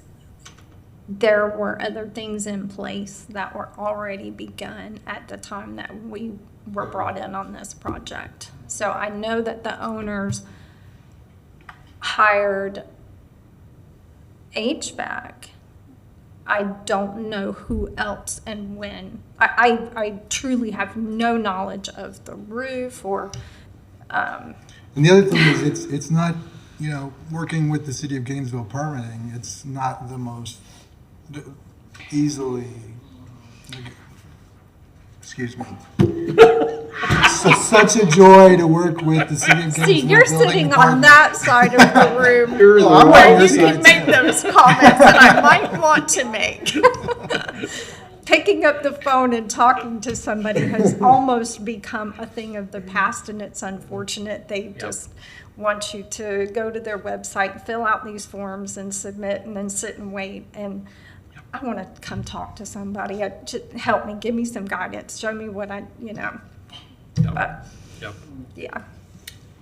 So thank you all for your consideration. And yes, my message back to the owner is these are the folks you should have talked to months and months and months ago when you first bought the property to see what recommendations would be made and what you could afford, what you could fit into your budget and what you could do. And now we've got to work backwards. Yep. So, All right, thank you very much. yes, thank you. Okay, So I have a question. yes. I'm wondering if this is something we should just turn over to code enforcement because maybe there were no permits at all and it seems a little Yeah, like we can't punish anyone. The only thing we can do is approve or deny this or continue it. But if we turn it over to code enforcement, which is the authoritative body on, They are the authoritative body on people who haven't applied for permits, period. But if you want to see specific things happen, that has to go through the COA. And so, per the process, the owner has now applied for the COA, right? But it's an after the fact COA. So my recommendation, if you want to see the right things happen to this house, is that both things are going to happen. I mean, clearly I'm going to go back and be like, where? so like we put our conditions on it and then give it to code so then they can. Absolutely. Code enforcement wants to see that direction from us. Okay. But it came to our attention, there might be a structural issue, and that's a big deal. So I'm very reluctant to continue to add conditions where we are now as a board aware there might be structural issues. Well, I would suggest there are going to be inspections once the permit is issued, and then that falls on the building department to follow through and check out other things, so. And now it's in the public domain. Right. That these issues beyond our purview exist in this property. Do we know if they're gonna sell the house before the whole process or not? Seems like everything is Doesn't rushed. make any difference. This is all out there now. I know, but what if their realtor did not disclose all of this and things went through? Well, part of We're gonna Florida, have to deal with all of this again with the new owner. Florida law requires disclosure of any such known defects. These defects are in the public record as we speak. And the law also require permit before completing the job. The law is a Yes, good word. but- Yeah, That's who part- follows the law is a different story. That's what we're It's doing. true, but you can lose your realtor's license if you are selling properties there's a- without disclosing. All kinds of litigation that can pick Yeah. up on that. All right, Okay, I would like to make a motion. And, let's see, COA 22-112. Move approval with the conditions cited by staff and any other that staff may come to be aware of, including the questions about the south end window, and embrace the comments made here in regard to the columns, the porch deck, the lattice enclosure, the porch beams. and such beams as may be required to achieve the objective and related structural elements. So that would be the approval along with a requirement that code enforcement provide 90 days to achieve these objectives. I second. Okay. Kathleen, would you like to do a roll call on this one in case it's reviewed? Yeah, let's do that.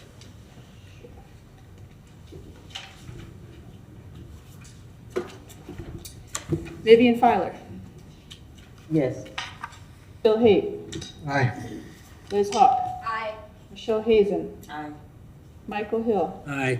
Asa Kamal, Nay. Jay Reeves, Aye. Bill Warner. Aye. Your motion carries. Okay, thank you.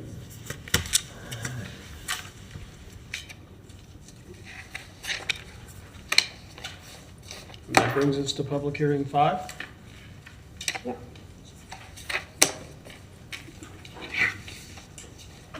It's your last public hearing. This is petition COA 23-000-008. The address is 621 Northeast Fifth Street. This is in the Northeast Historic District. This is new construction proposed for an adjacent parcel just to the south of the structure at 621 Northeast Fifth Street. And this is located east of that side Thomas Center parking lot. The existing primary residence is an early 20th century craftsman bungalow that retains most, if not all, of its historic features, including vertical vent slats in the gable eaves, short square columns that rest on brick square piers that support the entry portico, and original double-hung sash windows. This proposed new construction will be located next to the bungalow on a vacant lot just to the south. The project is a freestanding pool house, office, and carport structure. It is 2 stories and inclusive of the covered areas is about 2,000 square feet. The ground floor is 671 square feet and will be used as a workshop and storage. An open carport will be to the south and an open porch to the north. The second story will consist of a 432 square foot office. The architecture of the new structure is in the craftsman style, taking its design influence from the adjacent home. Windows, dormers, roofing, siding, and even the porch supports, the proposed porch supports, all pay homage to the features on the existing house.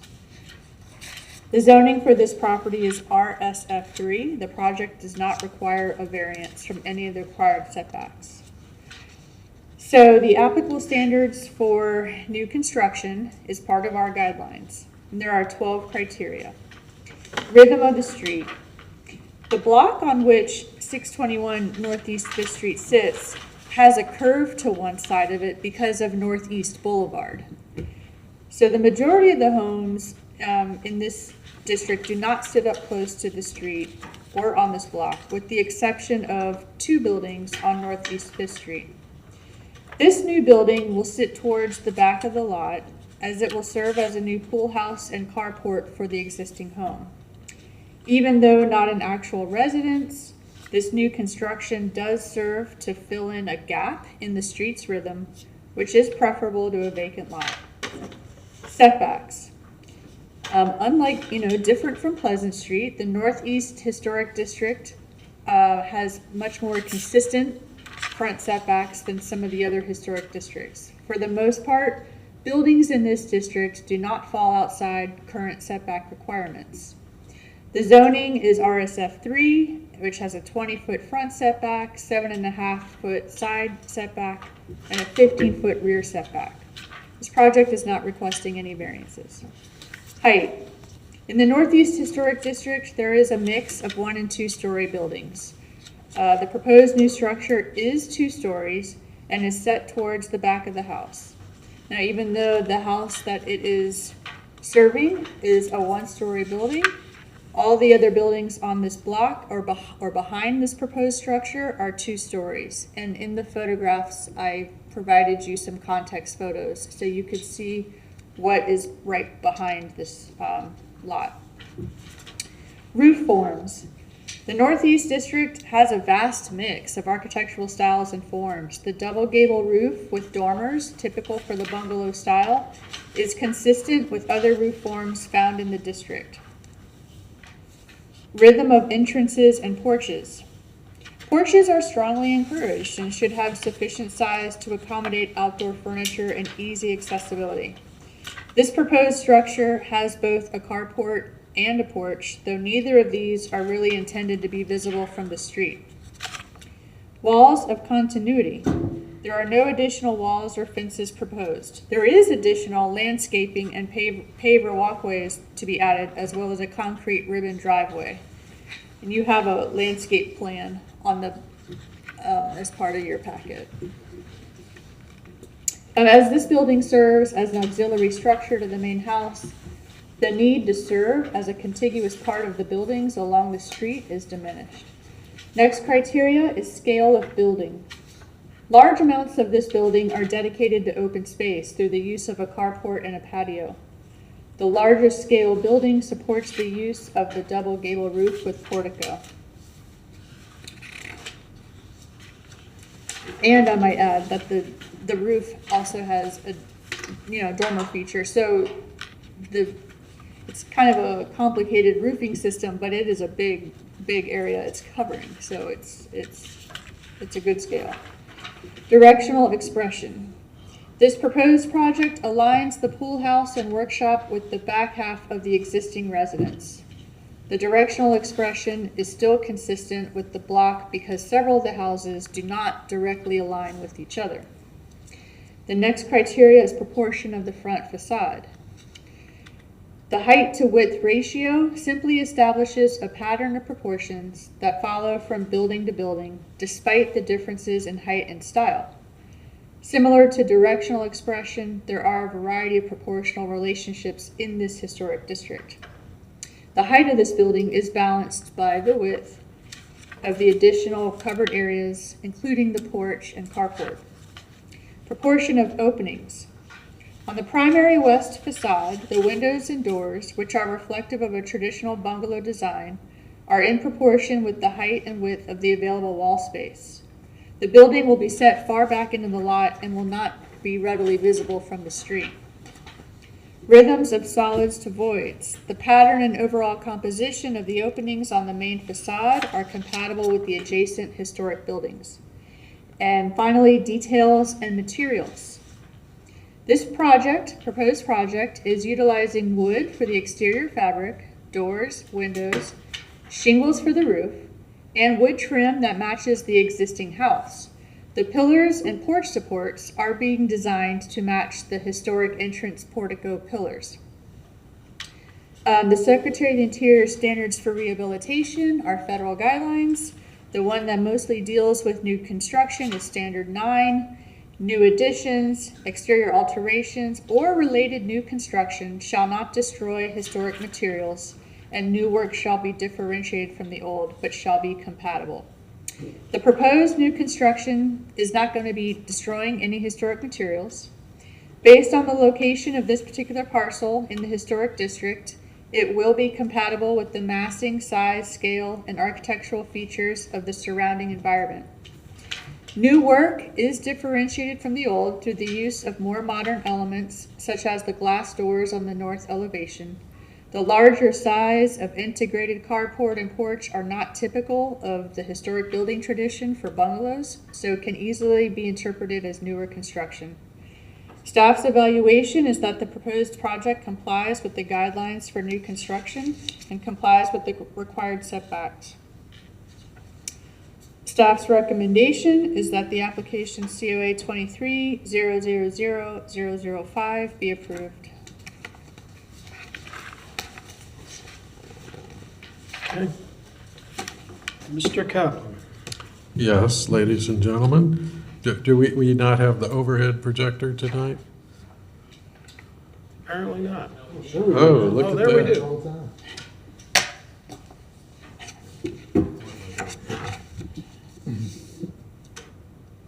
This is the south elevation of the house. I disagree with the, Kathleen and I have disagreed before, so it's okay. I believe that the building that I have proposed is 1.5 story, I would call it, and that's what the house is. This is the facade, south facade of the house that will be facing the yard, which the new building also faces. And that's why I wanted to make them both 1.5 stories so that they sort of massing goes together. I don't disagree with that. I don't disagree with that. 1.5 stories, Very but it good. was more than 1 story, so I put 2. Yeah. Any other questions? That's all I wanted to point out. Comment or question, I guess. I'm noticing from your elevations that you've got 2 different overhangs going on. The shed ends of the roof, it looks like are about 2 feet, but it looks like the gable ends are only about 1 foot. Is that correct? Yes. Okay.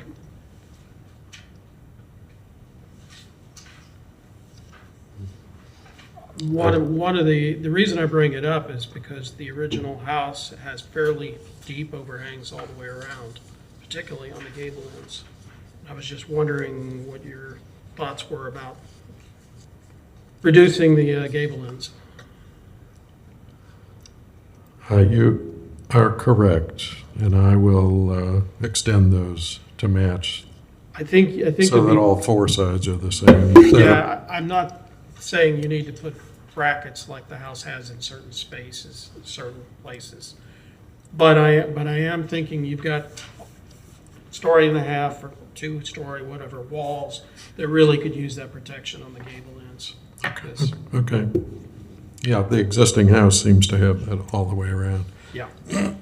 Excuse me. The other question I've got is you're showing 3 windows divided into 3 vertical panes, but my question is that consistent with the house? Because Yes, this picture shows that. I don't know if it can zoom in on the windows. The windows, at least on this side of the house, are 3 over 1. maybe it's got a different windows in different places.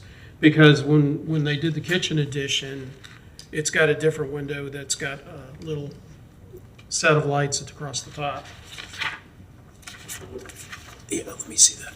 See what I'm talking about there? I know there are several additions that, yes, that there are some different windows on the house. Well, my question is, even in this right here, I'm seeing it also. That it's got that extra little row of panes across the top. It's difficult to see in that photograph. Yeah. And it's one of the things I remember about that house that was quite unique. Take a look. 601, yeah. But it's a 1920s craftsman pattern, because I know of other houses in the neighborhood that have that same window pattern. You'd have little squares across the top and vertical panes right below it. And the fact that we already approved a window to match that, that's why that kind of came up in my head. Okay. Okay, so take a look at that. That would be a suggestion. Okay, any other board members, comments, questions?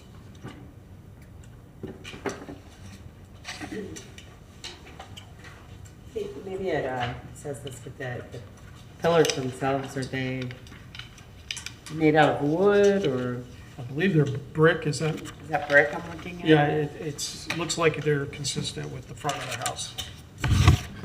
There you go. So it'll be that same. Same look, which is Okay. kind of unique. And are all the windows also and doors, are they wood and clad, or? Yeah, what is the material? of Yeah, the what is the material? They will be clad windows. clad windows? I believe that's what was on the application, and wood, shiplap wood siding Yeah. to match the house.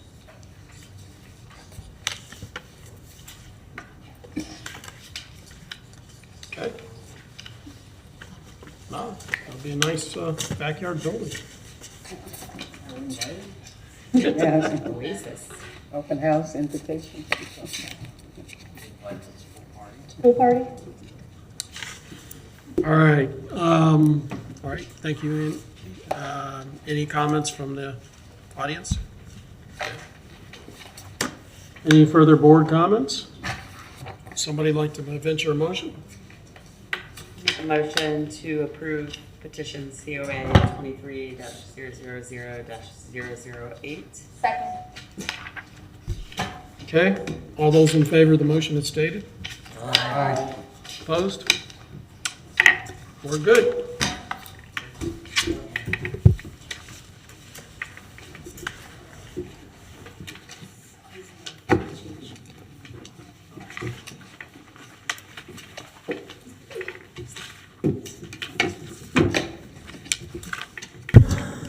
Where's my agenda? Take one and pass it on. That's yours or mine? Not yours.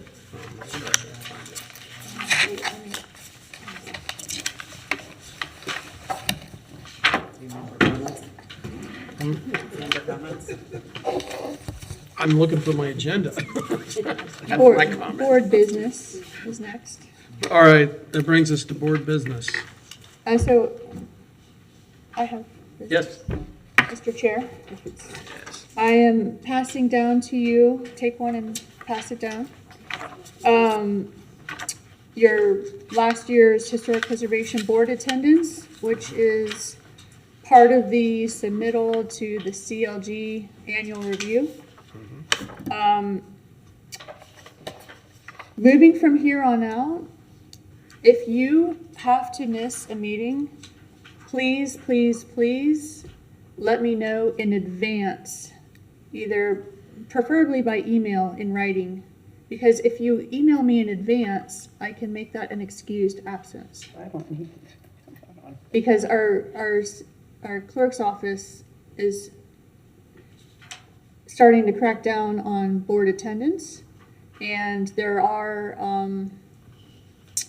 some guidelines that, stipulate when you've had too many board absences, they can just remove you from the board, and we don't want that to happen. So just let me know ahead of time if you can't make it. All right.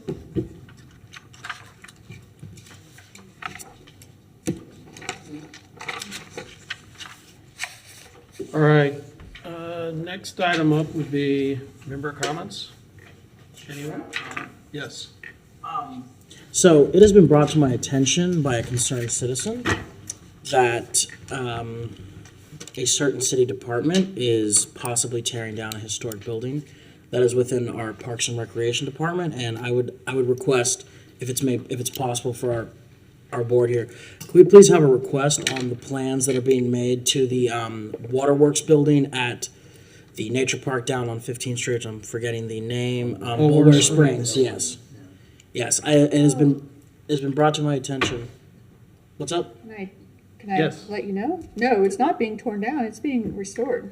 I thought they were restoring it. Well, I have been told that apparently they the concept plans that have been shown they don't really intend restoring the building back to its nature. They're looking to turn it into more of a modern style building. I'm part of those meetings. You are?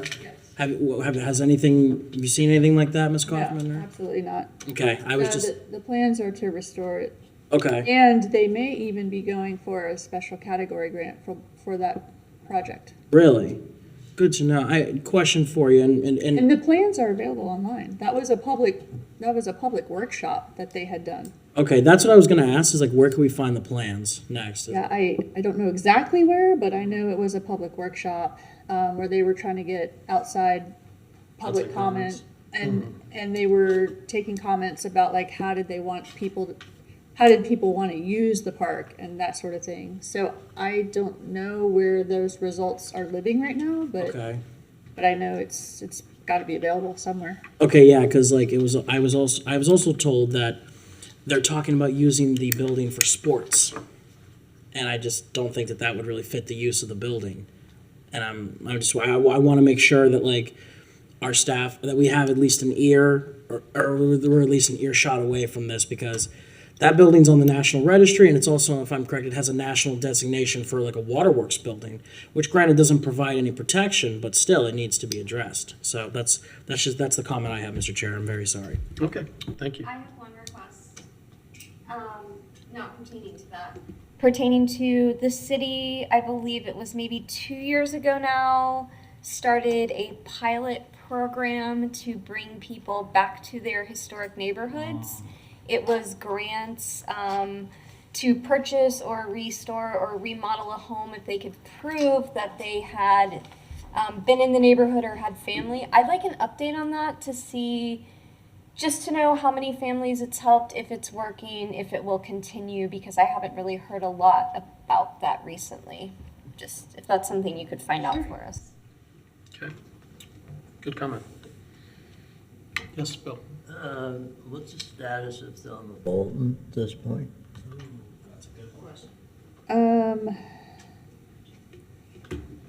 Not much. I mean, I would know or hear if it had been planned to be brought back in front of the commission.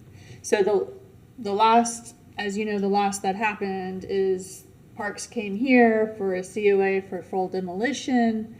The board approved that COA in part, right? They approved like the demolition of the wing, but they want to see the large gymnasium portion preserved and the historic windows maintained. We were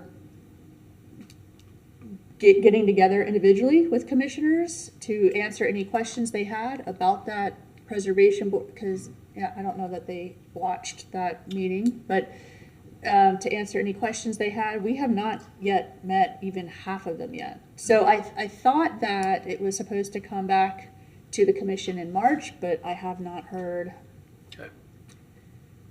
of when that might come back. Okay.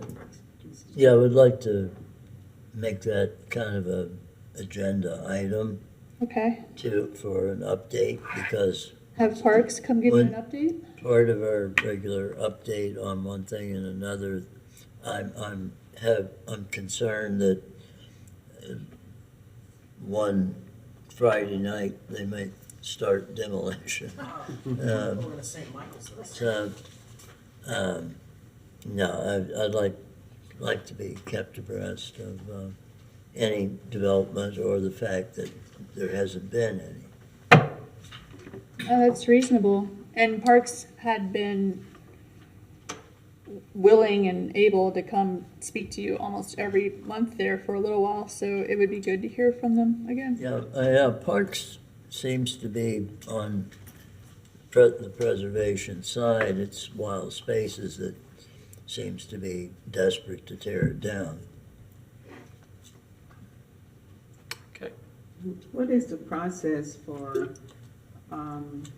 seeking preservation of a building that has historic significance? So that somebody just bring it to us, or what is the process? If you're thinking about the local register, yes, somebody would bring it to us. Yeah, It's- well, you're well, talking- is it that's something- true. I know, yeah, you're correct, because I know state and national. Well, I don't know if you're all familiar with the Rosewood Massacre. Well, across the street from the museum is is a home from one of the 6 families from the Rosewood Massacre. It is now owned by someone else, not in the family. And I just really don't want anybody to have the right to tear it down. So I guess, I'll see. So the current process, as is spelled out in our ordinance, is that it would come before the preservation board, and the preservation board makes a decision, and then that preservation board decision is floated through the plan board, and then it goes to city commission. And we are currently working on a complete overhaul of our historic preservation ordinance. I am working on that. And part of that overhaul is to streamline and simplify that process. I don't see the need why our historic designations need to go to plan board. It just adds another month into the process. Right. Well, that's one of my concerns. My other concern is Gainesville now has their reputation of high rises. I told the mayor I felt like I was getting claustrophobic just driving down the street. But I'm interested in a landmark and a footmark that will designate Gainesville's civil rights struggle by designating the buildings that we know about, where people lived and where we marched from and petitioned and did all of those things, because I think the city deserves that information and that history. Other cities do. The information is there. Some of us have lived it and walked it. So I don't know what the process is, but I really hope that we will find some way of laying that footprint for the city. So one option for that is when you do a historic district, you generally are talking about a bunch of buildings in a contiguous area, right? But there's another way to do districts, and that's a thematic, themed, a district based on a theme, civil rights. And we've also, in the past, the city has also discussed doing a thematic resource district, like for the church houses, right? Like the historic church houses. You have one here, one here, one there, one there. But if we knew what the sites were for the Civil Rights Association, what buildings were associated with that, certainly, that could be proposed as a thematic resource district. That's one option. That's good. I'll see. Like I need one more thing to do. Yeah, exactly.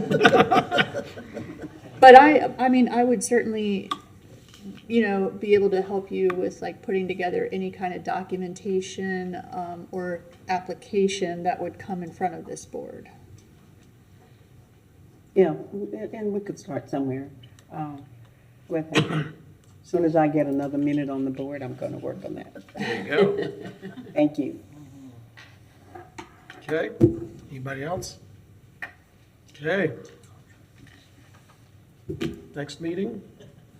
One Oh, other, the next meeting, please, please, please. I will email you and I'll make sure you know. But we got kicked out of the auditorium because the commission has a bunch of meetings coming up, special meetings. So our next meeting is going to be Monday, April 10. It's a week after you would have normally met. And it's not on Tuesday, it's on a Monday, because that was the only day available for this room. Okay. But it's Monday, April 10. Is it the first Monday or the second Monday? Second Monday? I have a conflict with that. Because it's the County Preservation Board. County board meets it that day too, so I'm like, it's either go there or come here, and I'm, okay, yeah, we will, I don't know, it's like two are very important, and it's like, what do you do here? Vivian can explain to you how big a chip. Yeah, I know. So we have, I know we submitted a letter about the school board building being added to the Yeah. registry. Is that done? About it being added to the registry. What building? Didn't we do that? No, we did a resolution encouraging the school board School board building. to reuse that building in a more like historically accurate way, like a school. The old administration. Kirby Smith. But no, I sent it to the school board. The person who's responsible for getting it disseminated to the school board got back to me that they had done so, and that was it. And we also have, I think it's all new school board members since we did that, So maybe we disseminate it again? or some new school board members. Tina was on there and Dr. M was on there, but I think everyone else is new. Sarah's new. The other three are new. And we could resend it Yeah. and say, hey, is there any update on this? Okay, anything else? All right, we are adjourned. Thank you all.